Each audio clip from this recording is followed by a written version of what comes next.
You're listening to the Urban Farm Podcast, your partner in the grow your own food revolution. Whether you've just been introduced to urban farming or you're a lifelong advocate, we're sure you'll leave feeling more informed, equipped, and empowered to dig deeper into the soil of your local food economy. With you every step of the way, here's your host, Greg Peterson. Today we have Julian Jaquez on the show to talk about his 1,000-fish aquaponics system, his experience as a self-starter urban farmer, and tips for beginning farmers on how to get started. Julian was born in Bakersfield, California. After graduating from college, he experimented with various entrepreneurial projects and eventually found his niche in urban farming, go man go, and self-sustaining technology. He started his first garden after a year of preparation and was soon motivated to expand his work to include more urban farming projects. He is currently preparing to build a self-sustaining micro farm. Welcome to the show today, Julian. Hello. So I just shared a bit about you. Can you fill in the blanks for us and share more about the path that you took to get where you're at now? Well, I really don't like working for other people, so I had to find something that I can do where I can take charge on my own. I few jobs and just started getting into business for myself. Then went back to getting a few jobs and just started, just up and down. Oh, Nothing was fulfilling. Yeah, I hear you. That I couldn't work for anybody else either, so I completely understand that. Yeah, you try to do something good for the company, and if it's not for their path that they're taking, they just shut you out, and Perfect. That's kind of frustrating. Yeah, perfect. So let's talk about urban farming and how you got to where you're at in your urban farming adventure. So after that, I just tried to look for something. I researched online what needs to be done to help anybody and everybody, and seen a lot of problems with food recalls and all that bad stuff of poverty and kids going hungry. And I just wanted to find something that would help. And I started seeing that you guys, like especially yourself, are into the smaller farming and not huge, big, 30, 40, 100-acre farms. Right. And I seen that it's possible to make a lot of food in a smaller area. Instead of going square footage, you do cubic feet. Oh, there you go. To the sky. Oh.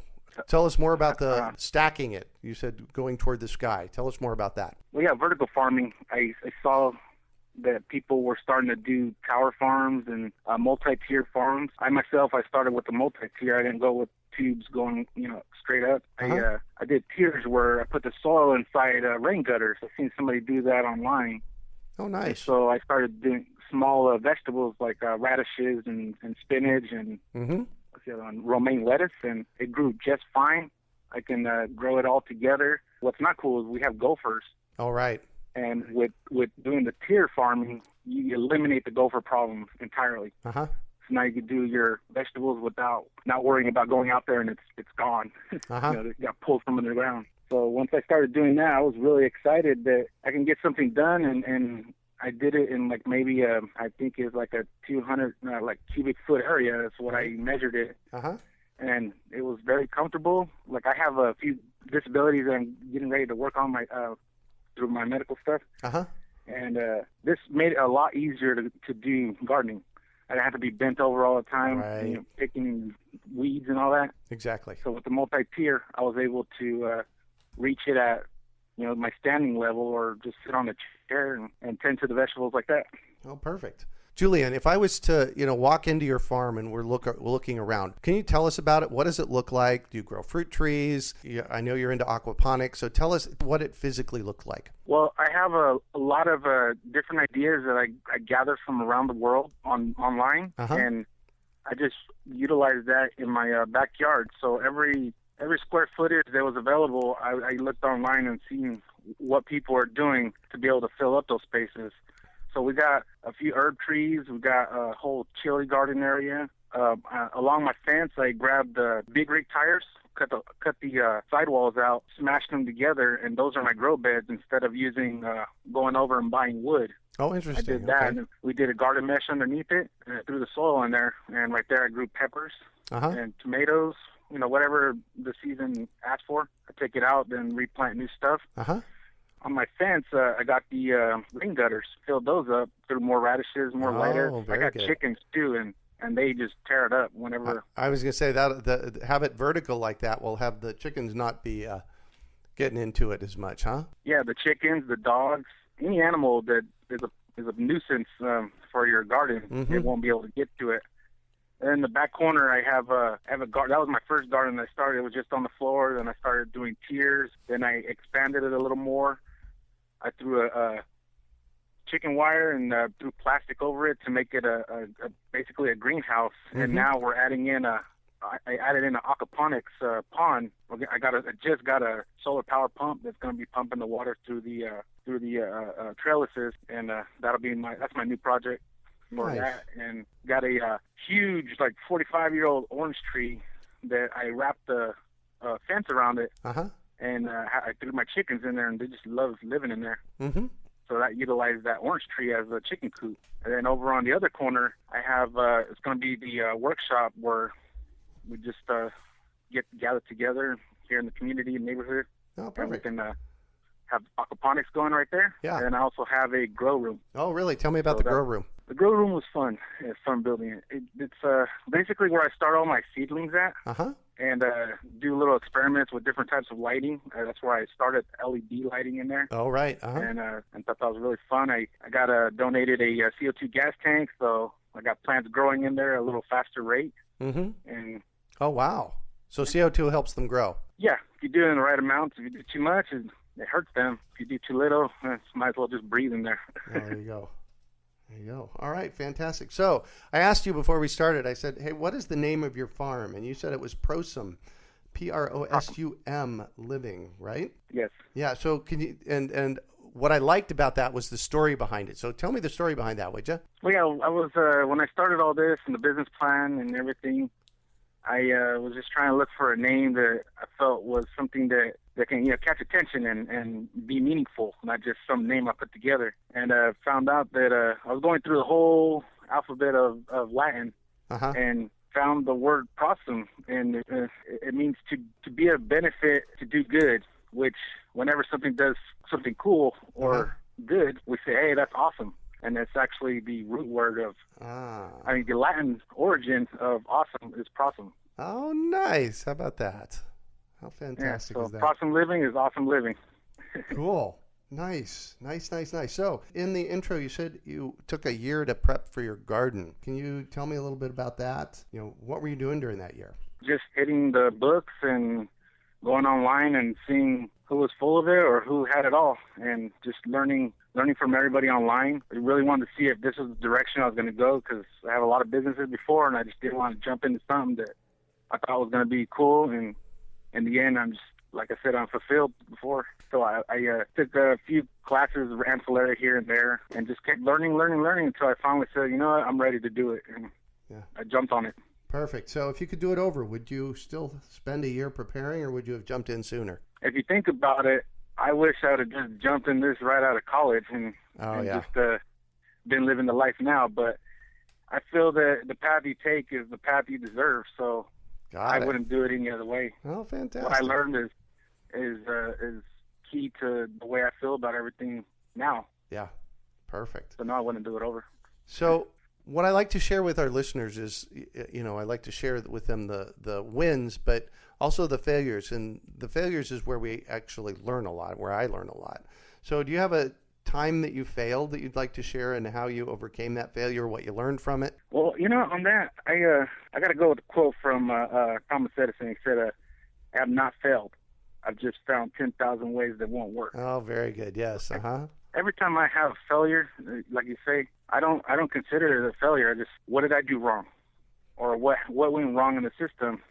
And then make sure not to let that happen again. Yeah. And don't beat yourself up over it. Yeah, that hurt. Perfect. So do you have one of those lessons you could share with us? Yes, a few. But the main one that happened recently, here in Bakersfield, our temperature fluctuates like crazy. Oh, yes. So one day we'll have 99 degrees, and the next day it'll be 45 and cloudy. Wow. Yeah, and one day we had it 105 degrees. I checked the tank. It was one of my ICB tanks, and I had about 200 fish in there, and they're pretty good size. And I took off to go run an errand for about 2 hours, and I knew I should have just I knew I should have just checked the tanks and the pumps and everything before I leave, because I don't usually like leaving that long. When I came back, all the fish were belly up. Oh. The pump was dead, and the water was a weird color. Uh-huh. So what I found out was when the temperature is that high, over 100 degrees, the dissolved oxygen is just eliminated once the water is no longer moving. Yep. So that hard lesson was right there was when it's hot, you need to pump the oxygen as much as you can, even add more if you have to. Yeah. But you got to keep those fish comfortable.